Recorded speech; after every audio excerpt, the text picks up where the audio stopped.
Olá, investidor. Meu nome é Wagner Caetano. Começamos agora mais um programa Na Mira do Trader. O nosso bate-papo semanal, onde eu gravo aqui um pouco mais cedo, um pouco antes do fechamento, já fazendo um trabalho que serve para a semana daqueles investidores que acompanham o nosso trabalho.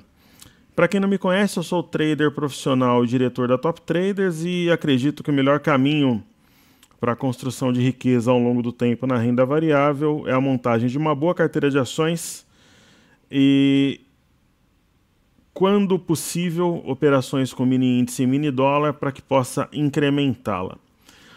Ok?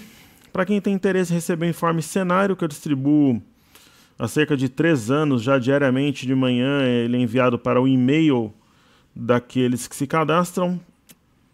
Só entra no site da Top Traders, coloca teu nome, teu e-mail aqui, se inscreve, minha equipe manda dentro de alguns dias. Convido também para assistir a aula Como Gerenciar o Seu Próprio Capital na Bolsa de Valores. Dá para acessar aqui pelo site e pela capa do YouTube aqui também. Ok? Está aqui em cima. E para quem assiste o programa, se puder compartilhar, deixar o like, eu agradeço. E quem deseja pedir algum ativo para que a gente possa estudar, é só ir na área de comentários e fazê-lo, que eu estudarei com o maior prazer. Ok, pessoal? Então vamos começar os estudos de hoje. Como vocês sabem, na segunda-feira é o Na Mira do Trader, né? Nos outros dias eu faço o radar, sendo que o Na Mira do Trader é um pouco mais completo e um pouco mais cedo. Então eu costumo dar uma olhada aqui como é que estão as bolsas nos Estados Unidos e na Europa. Estados Unidos é feriado, Martin Luther King. E na Europa tem um viés de baixa, né? Inglaterra fechou em 0,12 de baixa, Alemanha 0,34, França 0,13. E o minério de ferro fechou caindo um pouco mais de 2% na China, algo semelhante ao que ele havia feito no pregão de sexta. Ok? Apesar de estar fechado lá fora, nada impede que nós estudemos o gráfico da Nasdaq, que é a bolsa de tecnologia dos Estados Unidos. Vamos dar uma olhada aqui. Na sexta-feira fechou na máxima histórica. Havia um canal que foi rompido. Esse canal pode ser replicado, é uma hipótese, mas lá está bem esticado, está longe da média de 21. Tendência clara de alta, mas pode haver um movimento de correção, talvez aqui até o topo anterior. Mas pode continuar em alta aqui, replicando o canal, seria até o caminho mais provável, mas pelos drivers, pelas commodities, o meu sentimento é que haveria um movimento, pode ser até moderado, mas de correção. No caso do índice DAX da Alemanha, já existe uma correção em andamento, né? Nós havíamos até comentado semana passada que eu acreditava que o mercado não sustentaria acima desse topo, que é na região de 13.330 pontos. Ele não sustentou e ele corrigiu sempre até onde é mais óbvio, que é a média de 21. Se o mercado respeita essa média de 21 e ele volta a subir, a gente pode ter até um pivô de alta, né? Fundo, topo, fundo, rompe aqui a cabeça do pivô e vai embora. Mas se essa região de fundo for perdida, DAX volta nos suportes anteriores que seguraram o mercado no final do ano. Dando uma olhada no índice FTSE da Inglaterra, o índice FTSE ele tem a característica de estar um pouco descolado por causa do Brexit, mas esse não é um sinal de topo. Isso daqui é um arame.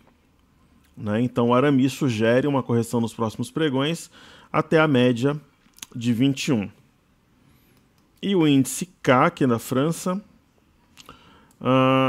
deu uma esticada, como os outros também, e está no processo corretivo mais tênue. Eu vejo uma correção até a região de 5.440, que é onde tem esse topo de maio, onde tem esses outros topos intermediários e onde está a média de 21 como algo mais provável para o curto prazo. Ok? Então essa que é a minha visão. Agora vamos colocar os gráficos que a gente observa aqui no Brasil na tela. Começando naturalmente pelo Ibovespa. Então a gente está vivendo um momento aqui, né, no Brasil, de uma alta muito forte, mas o mercado meio que correu atrás das bolsas de fora, porque estava muito atrasado. Então foi buscar a máxima histórica também. Quem acompanha o trabalho sabe que nós cantamos a bola aqui desde 71 mil pontos, tinha um processo de acumulação, depois rompeu esse fundo anterior no 73,125, as médias cruzaram para cima, rompeu o triângulo, e o mercado desenvolveu uma alta que surpreendeu até os mais otimistas, né? E desde esse processo de alta, eu acredito que o mercado faça um topo, né? Desde bem próximo da máxima histórica, eu comecei a acreditar numa virada, e que ele busque 77,060. E nesse momento a média de 21 encostou nesse ponto nos 77 mil pontos. Então eu acho que é um ponto possível sim ainda para a correção. Acredito em um rompimento falso da máxima histórica anterior.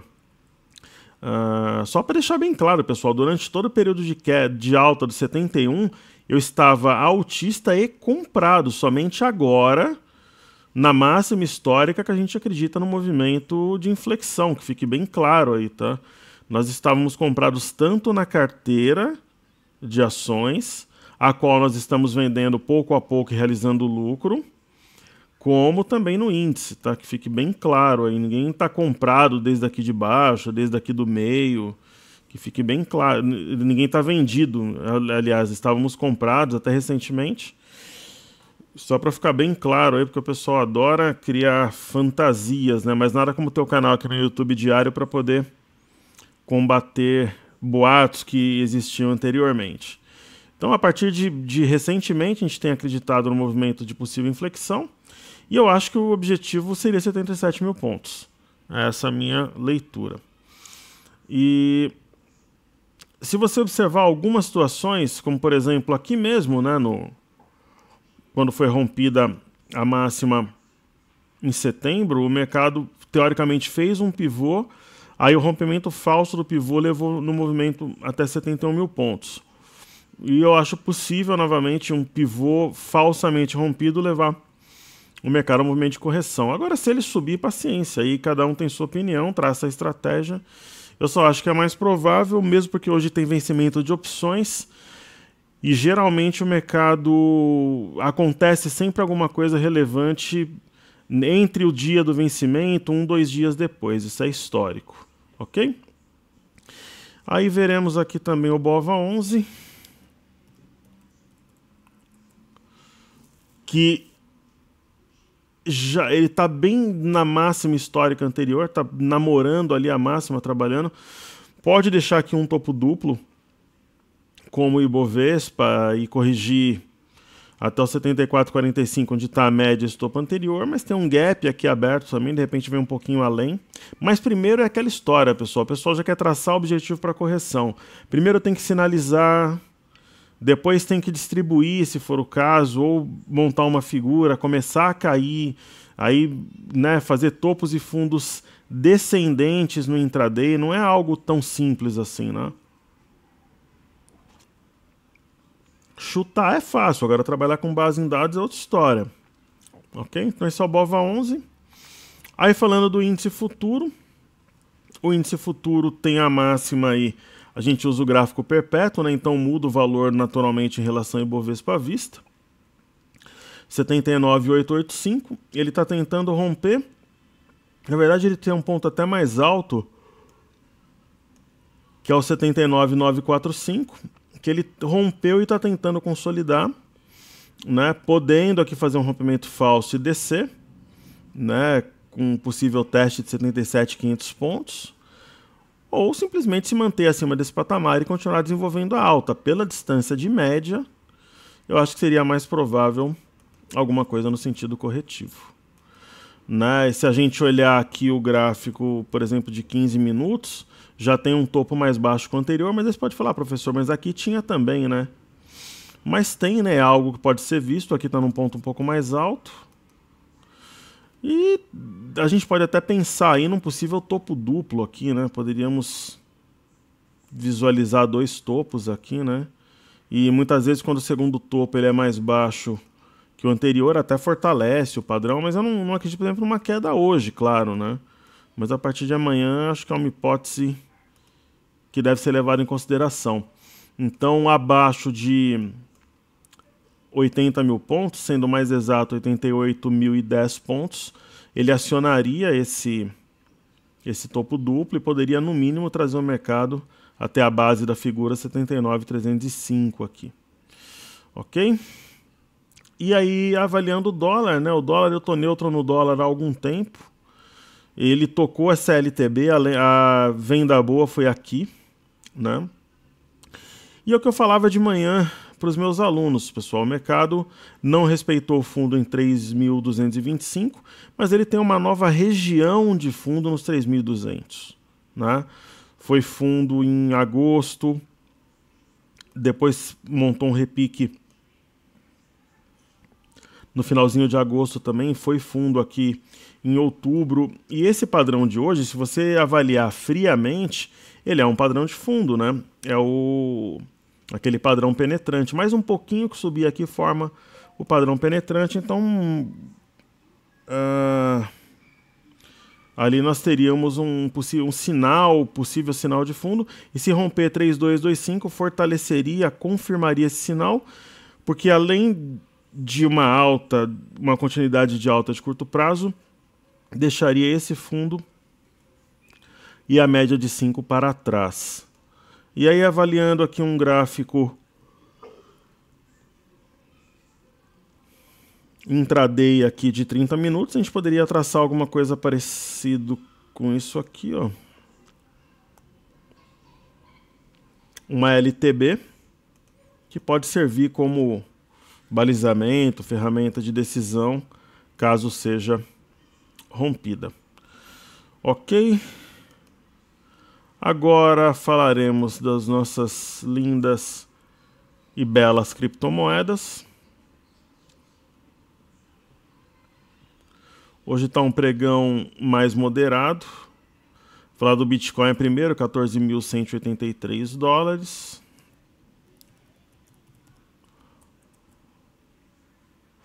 Tá certinho ali com cartezinho. Bitcoin, pessoal, hoje a gente sabe que a gente tem um triângulo simétrico rompido para baixo, ele está abaixo das médias, mas ele tem um sinal de fundo aqui que seria um araminho. Então é um padrão, é uma situação confusa, né? E como vocês sabem, eu tô neutro aguardando uma correção mais forte. Caso ela ocorra, desperta o meu interesse. Isso daqui se parece com ombro, cabeça, ombro. Aí poderia ter um ombro, cabeça, ombro aqui também. Então eu acho que tem uma chance maior de queda do que de alta nesse momento. Triângulo abaixo de média, né? Aí eu vou falar também do Ethereum e do Bitcoin Cash. Então, Ethereum de lado, Bitcoin Cash caindo um pouquinho. Então, Ethereum,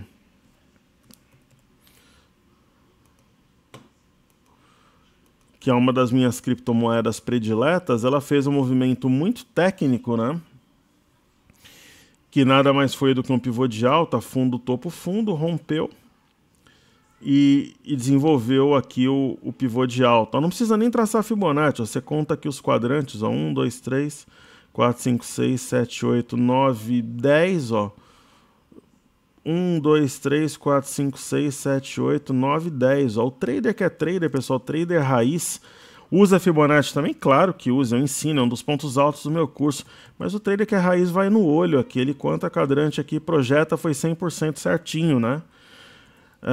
E aí deu sinal de topo, né? Então não dá para comprar Ethereum agora, né? Esse daqui é uma shooting star, uma estrela cadente.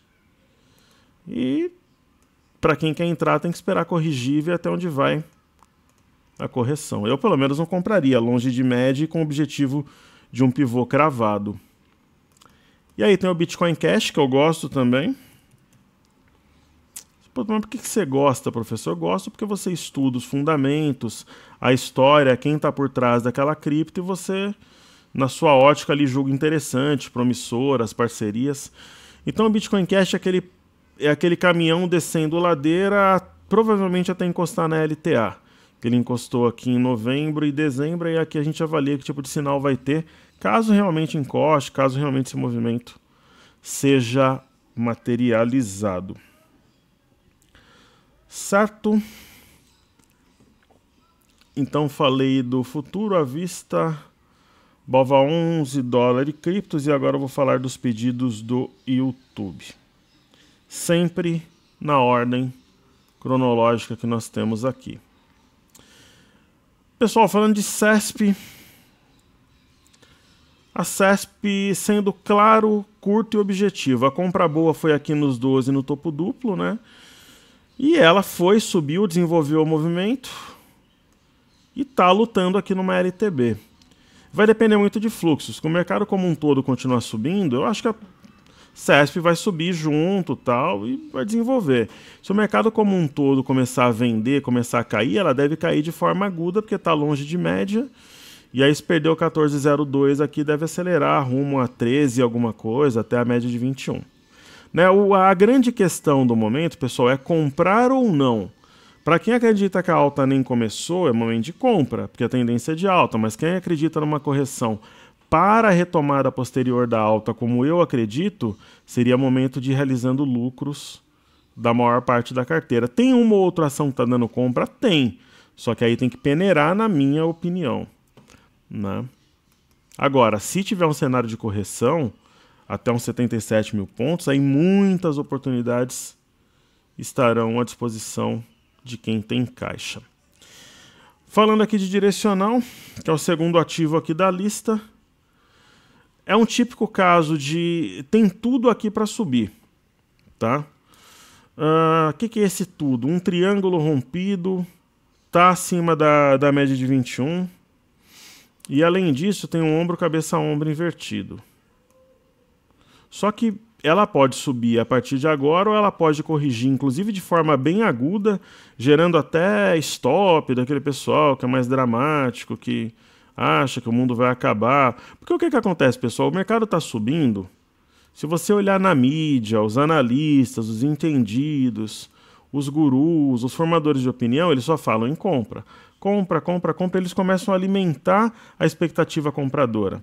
Quando começa a cair, o discurso muda. Aí começa a aparecer problema, notícia ruim, aí começa a aparecer uma série de coisas que são ignoradas no momento que o mercado está subindo. Então, assim, é uma ação que ela está configurada para um movimento comprador, mas se o mercado como um todo corrigir, ela poderia vir até 5,50 ou até abaixo aqui, formando um segundo ombro mais simétrico, sem mudar essa conjectura de alta, por exemplo. Então, é uma questão muito de estratégia, de sangue frio, de objetivo, de prazo que o trader tem para operar nesse momento. Ok? Aí, falando de Mills,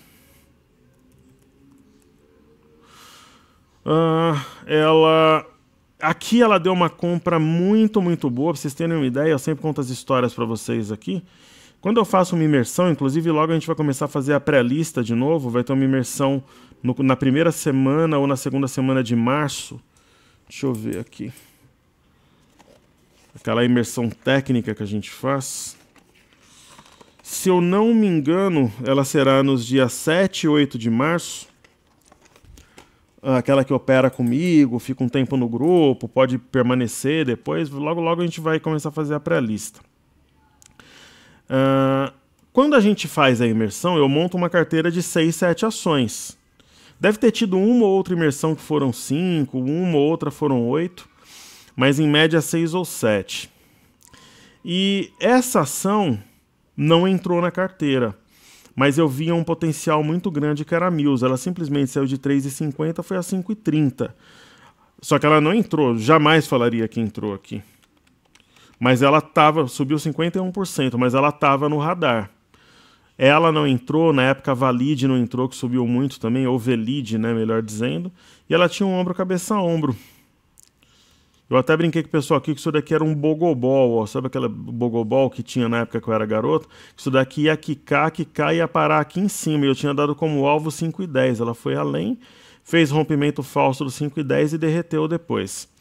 Então, nesse momento, ela é uma boa empresa, não tem nem dúvida disso, mas uma boa empresa cai também, né? Então, é aquela história, tem que ver como é que o mercado como um todo, como é que vai ficar essa razão de fluxo, principalmente agora que teve vencimento de opções. Ela não tem aquela liquidez, mas não é um mau papel. Então, é aquela história, uma correção mais aguda pode gerar oportunidade, mas se ela rompe aqui e vai embora também, quem tem interesse pode ficar de fora. E sendo o mais técnico possível, ela tem um W, né? Aqui é um fundo duplo, o eixo do W 464. E aí a gente vai falar aqui de Detex e Qualicorp. Daí terminamos os estudos pedidos do YouTube de hoje. Então, falando de Detex, ação muito boa. Ela fez um rompimento falso do 8,76. Eu até comentei que qualquer fechamento acima desse patamar era compra. Ela fechou esse dia. E, pessoal, é aquela história do Playboy, né, pessoal? Perdeu quem ficou de fora, né? A compra boa, eu não estou dizendo que o ativo não vai subir, mas assim, a compra foi aqui nos 8,90, né, 8,70. Agora tá R$10, né? Então, você está falando uma alta de 22%, 23%, que é muitas vezes o alvo para o papel. Então, eu, particularmente, se tivesse, venderia tudo, colocaria o lucro no bolso. E num cenário de correção fechar esse gap, testar a média de 21, aí eu poderia até me interessar, mas o trade já foi, né? Era fechamento acima de 8,76. Quando ela rompeu aqui a CLTB, você poderia reforçar a posição. Na minha humilde visão, já foi o trade, né? E aí, para terminar com a Qualicorp, dos ativos pedidos do YouTube. Então, sempre uma grande sacada que eu passo para os meus alunos, para o pessoal que gosta do meu trabalho, é assim, você tem que ter uma orientação, você tem que saber se você é urso ou se você é touro naquele momento. Claro que você pode mudar, mas você tem que pegar, pessoal, gráfico, fluxo, pistas, estratégias, falar, putz, eu sou urso ou eu sou touro, porque quando a gente falou em processo de inflexão em 71 mil pontos, que era alvo, o pessoal brincava, era piada, e depois subiu quase 10 mil pontos, a gente tinha um embasamento para aquilo tudo, só que não sobe da noite para o dia, às vezes demora um pouco. Então tinha uma base, tinha uma explicação, tinha uma motivação para aquilo e o movimento foi materializado, né? Então, por exemplo, agora, você acha que a alta nem começou ou que vai ter uma correção para depois subir? Você tem que ter essa leitura, senão fica difícil se posicionar. No caso da Qualicorp, fez uma correção muito forte, saiu de 38, veio a 27, numa região que nós tínhamos traçado como alvo, inclusive. Não é porque nós somos nenhum gênio da lâmpada aqui, pessoal, é porque você pega um ativo que faz um topo duplo dentro de um processo de distribuição. Os dias de baixa tinha mais volume, fez alguns outros topos aqui perto do pseudo primeiro topo. Então a ação, geralmente, quando é assim, ela vai no suporte imediato que gerou o movimento, né? Boa parte das vezes, assim. Então, esse suporte imediato, ele estava aqui em 27,65, então era alvo, né? Mas não cai de uma vez, que nem, por exemplo, às vezes a gente fala, pô, mas a Qualicorp vai buscar o 27,65 e ela tá aqui em cima, o cara fala, caramba, mas você tá falando isso desde 20/9, aí de repente imagina que a gente tá no dia 11/10, fala, pô, você tá há 20 dias falando que vai cair, quem dera eu ter o poder de saber o momento, né? A gente consegue muitas vezes fazer a projeção e o alvo, agora quando vai começar já é uma outra situação, mas foi, e aí ela tá fazendo um movimento aqui que sugere uma simetria. A simetria é sempre interessante, eu gosto muito de trabalhar, então essa porção aqui seria uma porção teoricamente simétrica, e aí nós teríamos alguma coisa parecida com isso aqui, né? Imagina-se que isso aqui, ó, isso eu estou olhando o gráfico agora, tá? Eu nunca estudo o ativo antes, quando eu vou ver aqui, para ficar um negócio mais espontâneo. Então, teoricamente, esse pedaço seria esse, ela tem potencial para subir bem. Mas é aquela história, pode já deslanchar ou corrigir um pouco, sem mudar em nada o potencial simétrico, caso o mercado como um todo corrija aí uns 2, 3 mil pontos. 2.000 pontos já seria bem bacana. Daria para ter muito ativo aí descontado, porque às vezes o Ibovespa cai 2.000 pontos, 2.500 pontos que dá 3%, só que tem ativo que cai 10%, porque ele tem um beta alto em relação ao Ibovespa. Aí é comprar e partir para o abraço, né, pessoal? Então é isso. Aí eu vou dar uma olhada aqui nos ativos fixos agora. Aqui no gráfico, né? Vamos lá. Petro 4. Petro 4 está encaixotada hoje. A gente tem aqui o 17,44 como alvo para o movimento.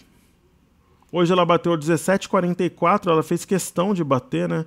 Ela tinha batido 17,41 na sexta-feira. E a minha interpretação, eu tenho um aluno que opera, ele é trader sênior do Credit Suisse, na Suíça mesmo, foi treinado por mim desde o início, enquanto fazia faculdade de economia, e nós estávamos batendo um papo semana passada, ele falou, professor, na Petrobras, fiz uma pausa para uma água aqui, nós temos aqui uma compra e o nosso alvo de alguns clientes, eu não sei exatamente se eles operam só a carteira própria, se opera para cliente, se ajuda a gestão, esses detalhes eu não me prendi, pessoal, mas ele falou, a gente entende esse gap aqui que você me ensinou como um gap de medida, que marca metade do movimento. Será que não é isso? É possível, né, pessoal? Que seja um gap de medida que sim, que o objetivo esteja alcançado e que ela faça um processo de correção. No caso da Petro, fica mais fácil estudar um processo corretivo, como ela tem esse ponto aqui muito marcado, se ela perder 17,18, ela projetaria teste em 16,43. Isso em teoria, né? Gráfico, a gente estuda a probabilidade, mas quase sempre dá certo. Por isso que a gente usa fluxo e fundamento também para aumentar as chances de êxito. A Vale me surpreende, eu confesso, né? O minério, somando as quedas de sexta e de hoje, dá quase 5%. Ela não sente, né? Ou ela está fazendo aqui um topo duplo, né? Com eixo aqui no 42 e 42. De repente, vai saber se amanhã ou na quarta ela já abre com gap, desenvolve movimento de queda. O volume está baixo, porque muita gente deve ter optado pelo exercício. E ela é uma das rainhas aí das opções, né? Então eu, se tivesse o ativo, venderia. E assim, se a gente forçar um pouquinho a imaginação aqui, o trader criativo, digamos assim, será que isso daqui não é um arame de topo? Né? Se esse candle tivesse um pouquinho mais centralizado aqui, é uma hipótese, né? A gente sempre estuda as hipóteses e probabilidades, né? Então, lembrando, né, pessoal, naquela quinta-feira negra da JBS, a bolsa era um otimismo completo no ar, ninguém falava em queda naquele momento, né? Então, eu não estou nem dizendo que vai ter algo nem perto daquilo, eu estou dizendo que a gente estuda a probabilidade, então o que é mais provável você vai lá e opera. Na bolsa é assim que funciona. Sendo que a paciência e a disciplina são grandes virtudes. No caso do Banco do Brasil, ele está fazendo um movimento muito parecido com o Ibovespa, só que ele não está na máxima histórica. Mas você vê que se a gente pegar o Ibovespa aqui, o índice futuro, está rompendo uma cabeça de pivô, tentando romper, né? Aqui é a cabeça do pivô. E pode ser que esse movimento seja materializado, que ele consiga se consolidar, mas eu acho mais provável que seja um rompimento falso, que o mercado busque suporte em topos anteriores ou na média de 21. Então, assim, a gente falava em compra aqui nos 29,50, aqui nos 34,20. Na minha opinião, é o momento de vender para depois pensar em comprar novamente. E falando de BBDC4, um movimento forte, né, com um possível topo duplo aqui, parecido com o gráfico do índice futuro. Você vê que já tem um volume menor, parte disso que o pessoal optou pelo exercício ali das opções. É uma ação que tem relevância no vencimento de opções também, então tem que ficar atento. Eu, se tivesse posição comprada, venderia para realizar o lucro. E para a gente finalizar, tem YouTube, que sempre é a diferente, né? A estrela, a exótica. Então o triângulo dela foi diferente, era um triângulo descendente que a gente teve a oportunidade de aprender. Fez uma região de fundo aqui. Lembra, pessoal, que eu falava em compra e YouTube, ó, ela ficou um tempão aqui, ó, enrolando. Né? Até que ela foi. Né? Saiu de 40, foi a 45 e pouco. Então a história dela é parecida com o Ibovespa também, né? Ela tem um ponto aqui de cabeça de pivô 45,32, ela rompeu, o desafio é consolidar acima. Se ela perder 45,32, ela configura um rompimento falso e teríamos venda na ação. Entra a venda porque frustra o comprador, né? Aí às vezes ele estopa e até entra na venda também para ganhar na posição short. Certo? Pessoal, desejo uma ótima semana. Quer receber o cenário, nome e e-mail aqui no site. Tem a aula Aprender a Gerenciar Seu Próprio Capital. Se o pessoal puder deixar o like e compartilhar, eu agradeço. Em breve, nós vamos lançar um produto bem interessante para o pessoal de nível iniciante intermediário e ali com um pé no avançado também, com algumas estratégias. Esse é um produto com custo bem bacana. Em breve começaremos a colher a pré-lista para a imersão de março, ok? É uma honra tê-los aqui. Eu respondo todos os comentários ali do YouTube com muito prazer, muita alegria, porque tê-los aqui é a razão do canal, do site, do trabalho existir. Ok, pessoal? Saúde e paz, seguimos juntos e até amanhã, se Deus quiser. Valeu!